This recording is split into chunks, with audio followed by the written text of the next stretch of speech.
እሺ እንዴት ናችሁ? እንኳን ወደ ዩቲዩብ ቻናላችን በደህና መጣችሁ። ፔጃችንን ላይክ፣ ሼር፣ ሰብስክራይብ እንድታደርጉልን ከወዲሁ እየጋበዝኩኝ ዛሬ በስትራቴጂክ ፕላኒንግ ፕሮሰስ ላይ አንድ ነጥብ ይዘን በሱ ላይ በደንብ ዲስከስ እናደርጋለን ማለት ነው።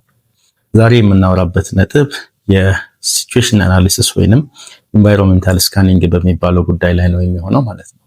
ያው እንግዲህ እንደምታውቁት አንድ ተቋም ስትራቴጂክ እቅድ ወይንም ስትራቴጂክ ፕላን ዴቨሎፕ በሚያደርግበት ጊዜ ቀድሞ አካባቢውን የዓለምን ነባራዊ ሁኔታ ያለበትን ኢንዱስትሪ እንዲያውም ደግሞ ራሱ ያለበትን ሁኔታ በአግባቡ መገምገምና ማጥናት ይጠበቅበታል ማለት ነው።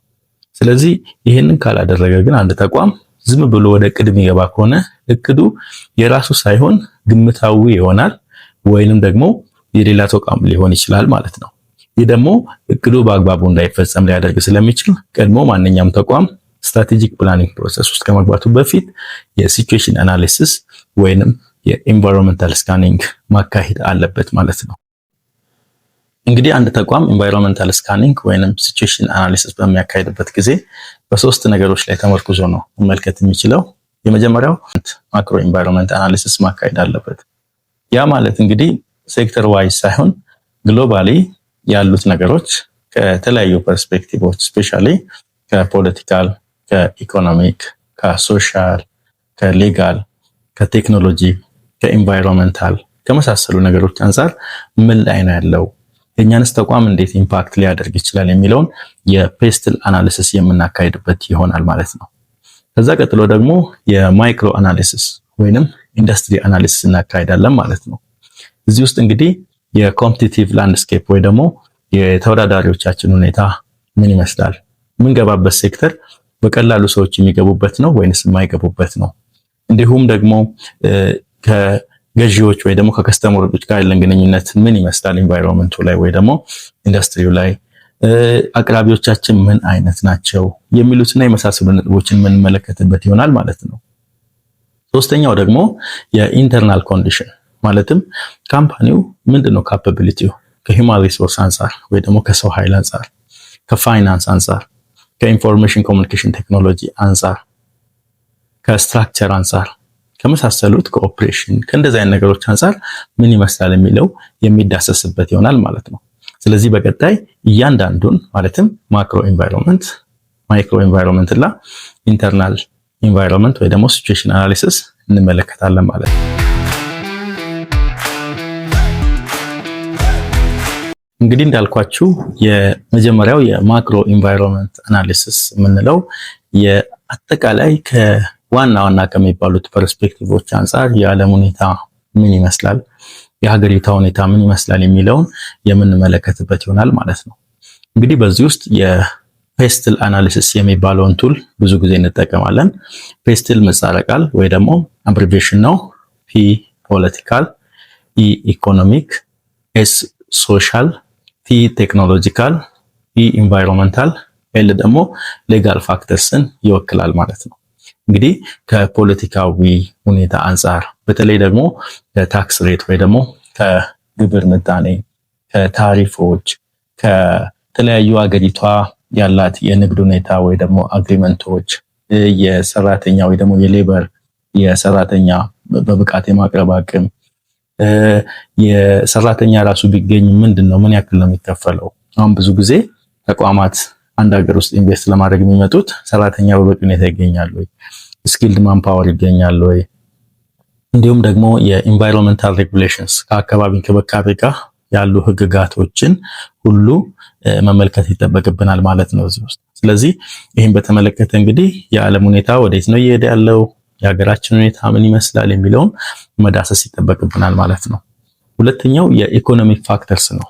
ይህ ማለት የኢምፕሎይመንት ሌቭል ወይ ደግሞ የስራ የማግኘት እድል፣ የተቀጣሪ ቁጥር ሁኔታ ምን ይመስላል፣ አገሪቷ ውስጥ ያለው የኢንተረስት ሬት ወይ ደግሞ ከባንኮች ጋር ስንሰራ ሰሙ ደሞዝ በሚከፈልበት ጊዜ የተለያዩ ከመንግስት ጋር በታክስ ጉዳይ ስንገናኝ ሁኔታው ምን ይመስላል፣ የግብር ሁኔታ፣ የወለድ ኢንተረስት፣ እንደዚህ አይነት ነገሮች ምን ይመስላል የሚለውን የምንመለከትበት ይሆናል።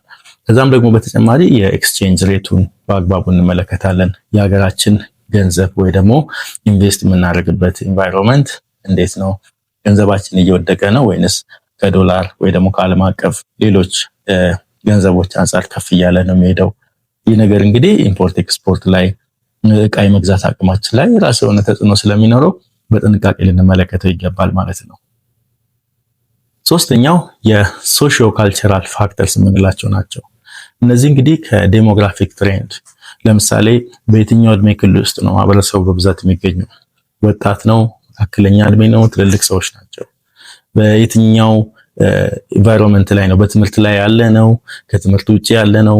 በብዛት የሀገሪቷ ሰዎች ወንዶች ናቸው? ሴቶች ናቸው? ያው እንግዲህ የትሬንዱን ስንመለከት እንግዲህ ከኛ ምርት ወይ ደግሞ ከኛ አገልግሎት አንጻር የትኛው ዴሞግራፊ ለኛ አፕሮፕሪየት እንደሆነ እንመለከታለን። ሌላኛው ቴክኖሎጂካል ፋክተርስ የምንላቸው ናቸው። ኢንተርኔት አለ ወይ? እንዲሁም ደግሞ አሁን ባሉት ሞባይል መኒ የኢባንኪንግ እንዴት ነው? እንዲሁም ደግሞ የስማርትፎን የመሳሰሉት ነገሮች አቬይላቢሊቲ ምን ይመስላል? ቢኮዝ በዚህ ሰዓት እንደምታውቁት አብዛኛው የካሽ ሁኔታ ቀርቶ ትራንዛክሽን ኦንላይን ሆኗል። እንዲሁም ደግሞ ሀገሪቷ ውስጥ ያለው የቴክኖሎጂ እድገት ስራችን እኛ ከምንሰራው ስራ አንጻር ምን ያክል ፈቃጅ ነው የሚሉ ነገሮችን እንመለከታለን። እንግዲህ ሌላኛው ኢንቫይሮንመንታል ፋክተር የምንላቸው ናቸው። ይሄ ማለት እንግዲህ ሀገሪቷ ወይ ደግሞ አካባቢው ከኢንቫይሮንመንታል ፕሮቴክሽን ኢሹዎች ጋር ያለው ነገር ምንድን ነው? የተለያዩ የምንጠቀማቸው ምርቶች ወይ ደግሞ ቁሳቁሶች ምን ያክል ተፈቃጅ ናቸው ወይ ደግሞ ይፈቀዳሉ? ሪሳይክል ማድረግ ይቻላል ወይ? የምንሰማራበት ኢንዱስትሪ እንግዲህ እዚህ ጋር ይወስናል። ሌላኛው ሌጋል ፋክተር ነው። ሌጋል ፋክተር የምንለው እንግዲህ ከሰራተኛ ቅጥር ጋር ተያይዞ ሌጋል ኢሹዎች፣ ከንግድ ፍቃድ ጋር ተያይዞ ከኢንተሌክቹዋል ፕሮፐርቲ ወይ ደግሞ የአእምሯዊ ንብረት ባለቤትነት፣ ከፈጠራ ባለቤትነት ህጉ ምን ይመስላል በንግድ ላይ የሚሉ ነገሮችን ኢንዲቴል በሀገር አቀፍ ደረጃ በአህጉር በዓለም አቀፍ ደረጃ የምንመለከትበት ነው ማለት ነው። እንግዲህ እነዚህ ነገሮችን ማወቅ ጠቀሜታው ምንድን ነው? እንግዲህ በዓለም ደረጃ እንዴት እየሄደ ነው ትሬንዱ የሚለውን ነገር ከነዚህ ፐርስፔክቲቭስ መመልከት አንድ ተቋም ስትራቴጂክ ፕላን በሚያልፍበት ጊዜ ምን ስጋቶችና መልካም አጋጣሚዎችን ይዞለት እንደሚመጣ ያውቃል ወይ ደግሞ ይረዳል ማለት ነው። በዛም ራሱን ያዘጋጃል ማለት ነው።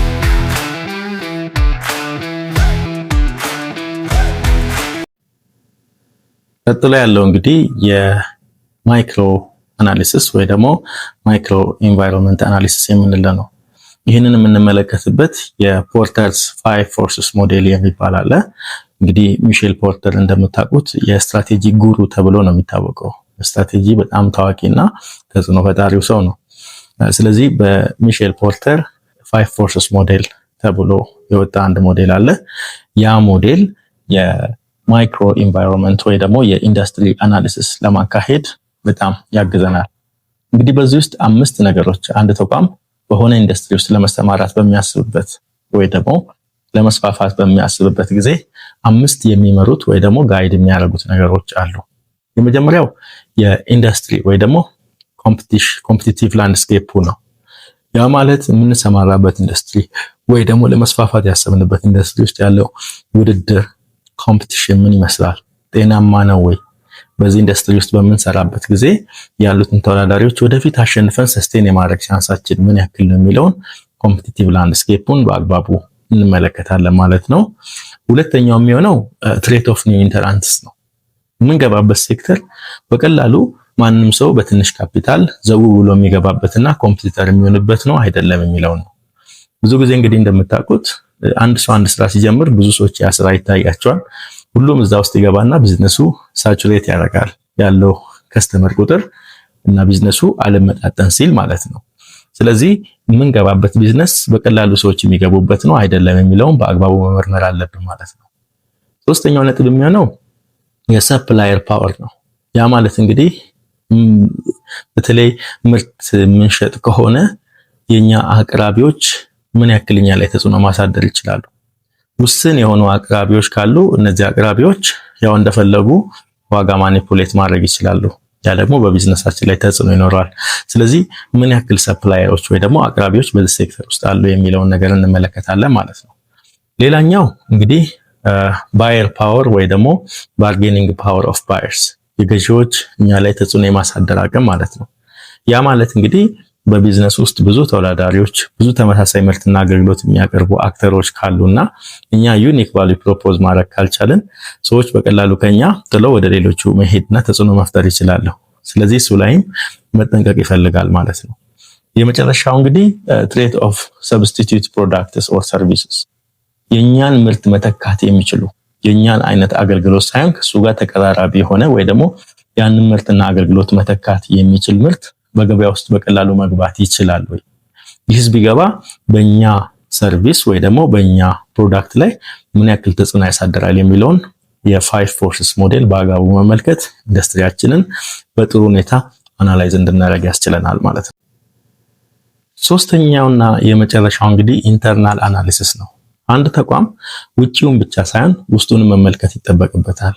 ያ ማለት አንድ ድርጅት ስትራቴጂክ እቅድ በሚነድፍበት ጊዜ ከውጪው ባሻገር ኢንተርናሊ ምን እመስላለሁ፣ ለምሳሌ የሂውማን ሪሶርስ ላይ ያለኝ ሁኔታ፣ ያለኝ የሰው አቅም አዲሱን ስትራቴጂክ እቅድ ለማስፈጸም አቅም አለው ወይ የሚለውን ወደኋላ መመልከት አለብን።